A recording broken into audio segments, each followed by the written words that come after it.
Today, we're going to work through some basics of decluttering, the things you should do if you want to be successful, and those you might want to avoid altogether.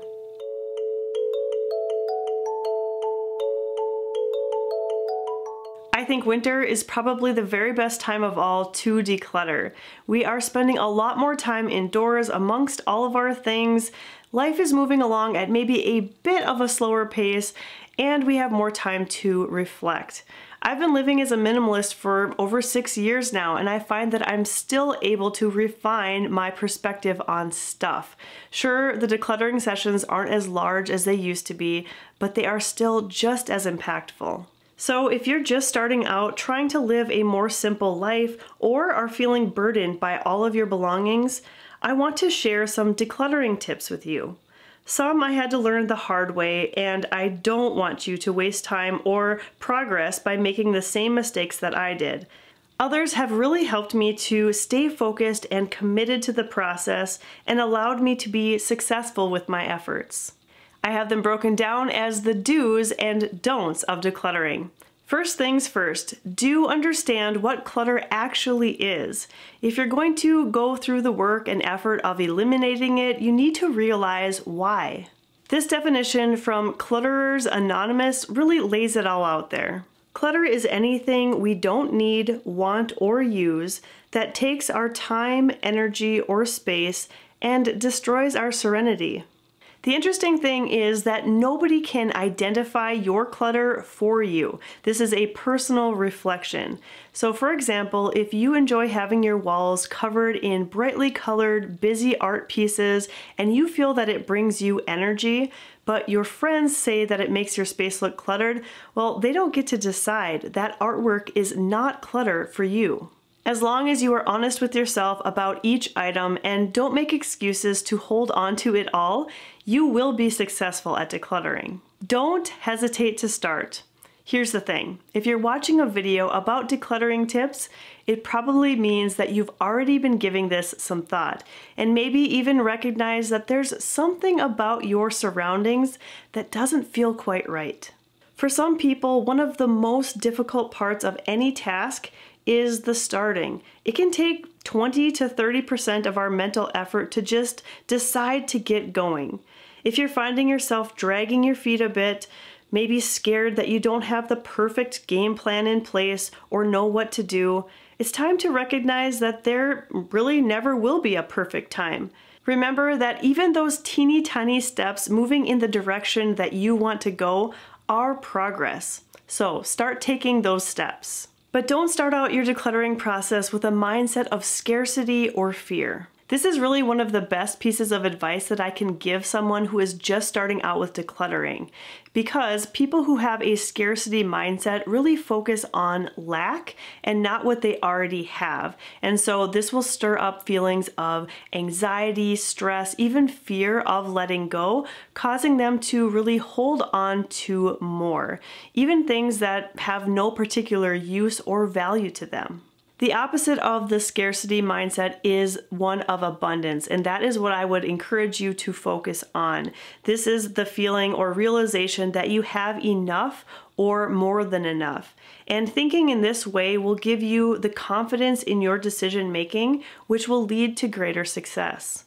Do try to detach the emotions from the things that you are decluttering.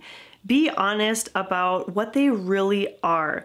They aren't ties to the past or something that will save you in an emergency. They aren't even a representation of you. All of the clutter is just a series of physical items that take up space, and that's it. Similarly, don't overcomplicate the decluttering process. The mechanics or the physical work involved with decluttering really is as simple as identifying an item, an object that has no place in your home anymore, and then finding a way to get it out.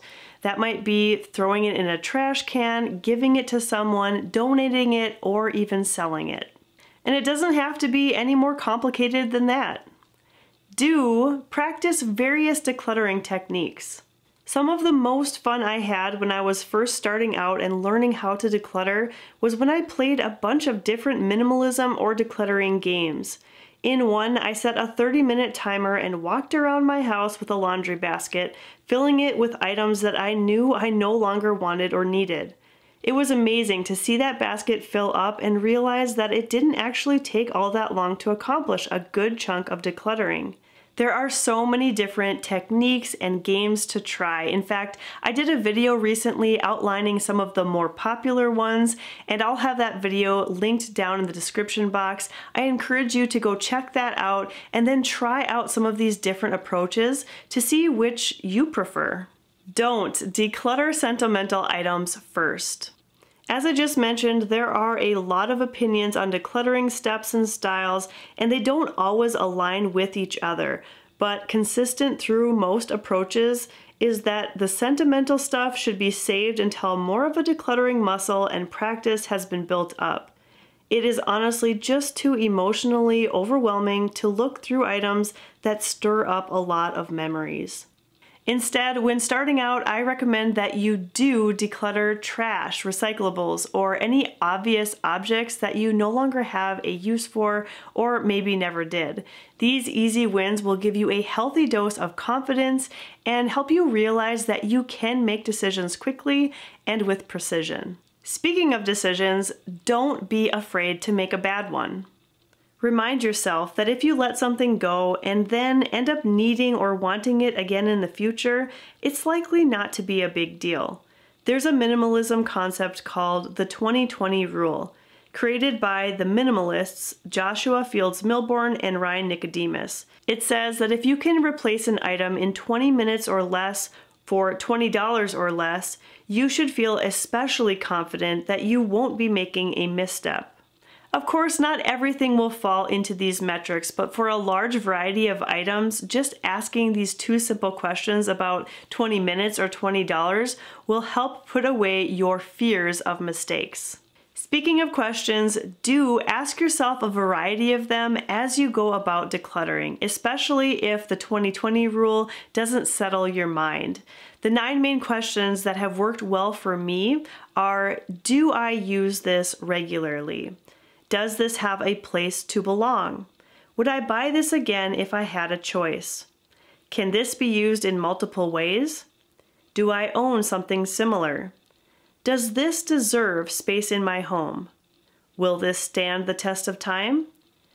Will keeping this improve my life? And does this spark joy?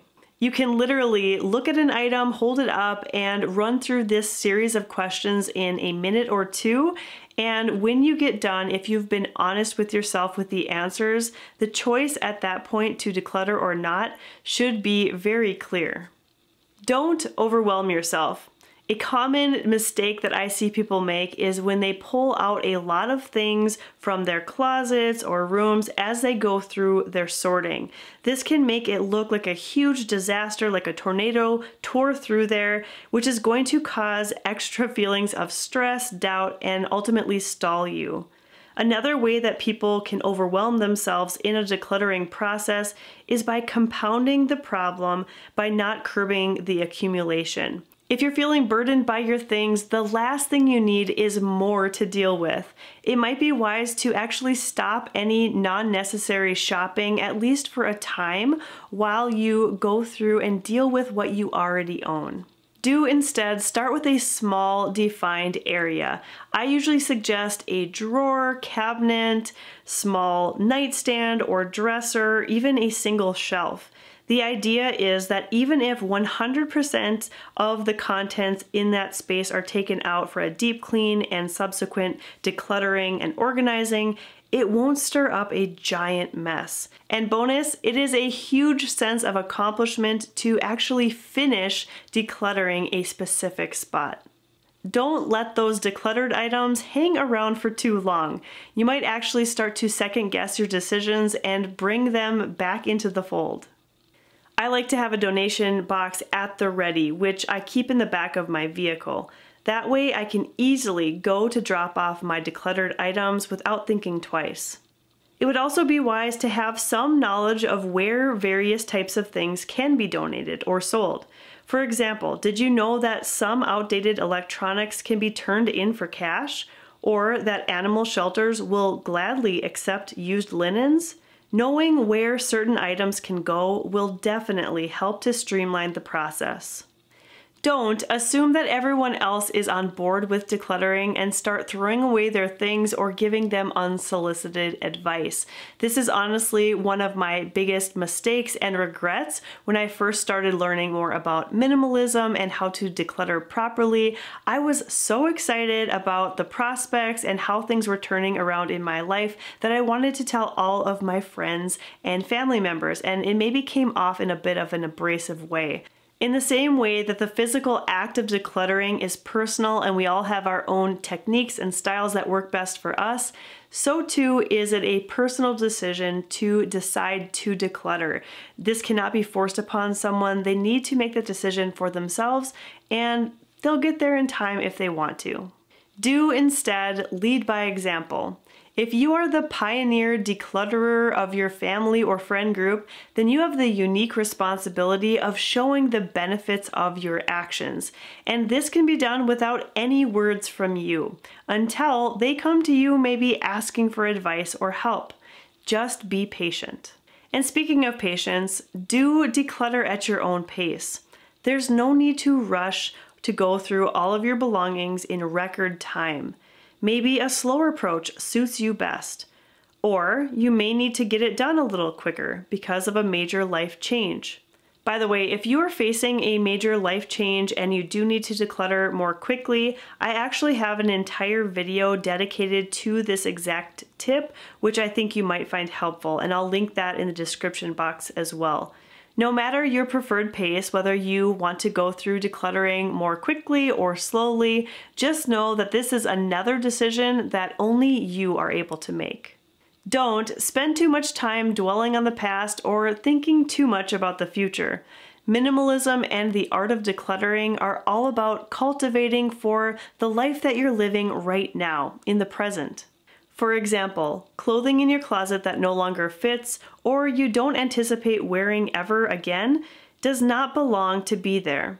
Instead, fill it with things you enjoy wearing that fit your body right now. This approach of focusing on the present is not only the most healthy for your psyche, but also the most beneficial towards your decluttering efforts. Don't try to organize before you've finished fully decluttering a category or area.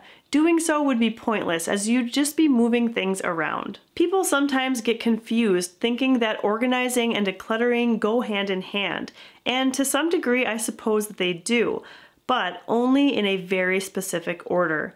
Decluttering should always come first.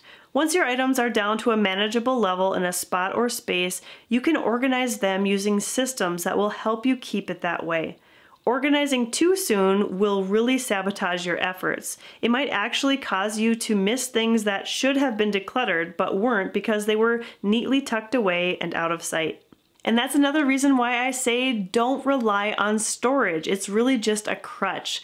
People will get it in their heads that, hey, I have the space for this thing, and so why not just keep it in an organized way, in some boxes, out of sight, out of mind. But this really is dangerous thinking, and it can cause you to keep much more than you need or love.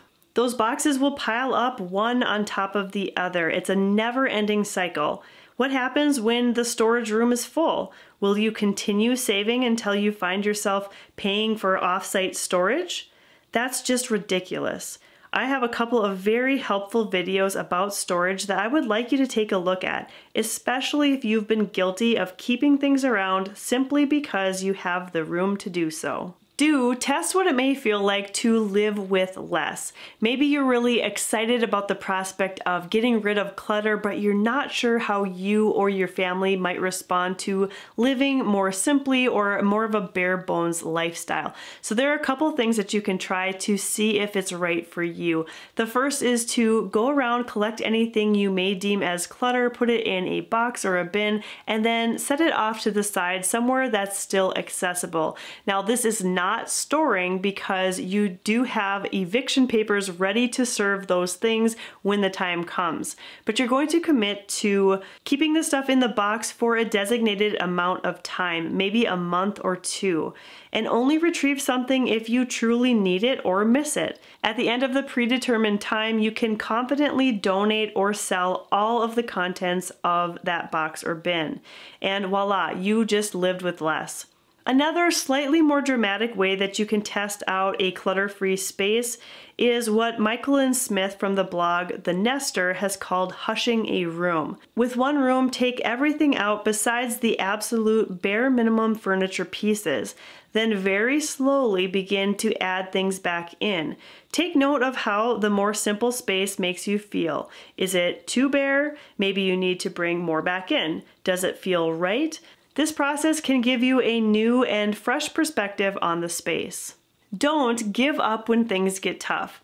I'm not going to lie to you, the decluttering process, it takes a lot of energy, both physically and mentally, and there will probably come a time when you want to say, hey, this is good enough, I don't need to dig any deeper. You need to push through those feelings because you may be on the verge of a major breakthrough. Instead of throwing in the towel, just take a little break and live in your home, noticing how it runs. If things still don't seem to be going as smoothly as you'd like, really zone into those specific areas and make some changes. That might mean that you need to declutter a bit more, or it might just mean that you need to put some organizational systems in place. Either way, keep fine-tuning until you are truly at peace in your home and no longer feel burdened by your stuff. And finally, do take time to appreciate your efforts. I like to recommend that pictures or videos are taken of an area or room before decluttering begins. Then, after the process feels complete, you can look back and really admire how far you've come. Honestly, this is one of my favorite things about having a YouTube channel. It sort of has chronicled this entire journey for me. Sometimes when I look back at old videos, I'm absolutely shocked at how cluttered my home was. When you really step back and think about all of the changes that have been made, that is when it all really feels worth it. And so if you don't acknowledge your efforts, you're really missing out on the very best part of decluttering. You know when you deep clean your kitchen or bathroom and you take a few steps back to just admire how great it looks for that moment in time, and you feel great about the effort that you put in? The same thing applies to decluttering. Be fully present in those decluttered spaces and acknowledge the benefits that have come from your efforts. Maybe now you have the time to read a book sitting on the couch, or the floor space to be able to dance with your spouse. Enjoy the home that you have created. And that's everything I have for you today. Again, I want to encourage you to use this list as a guide so that you can learn from my mistakes and really be successful in your own decluttering journey. Remember that I will be right here cheering you on the entire way. As always, thank you so much for watching today's video, and I hope that you'll stop back again really soon.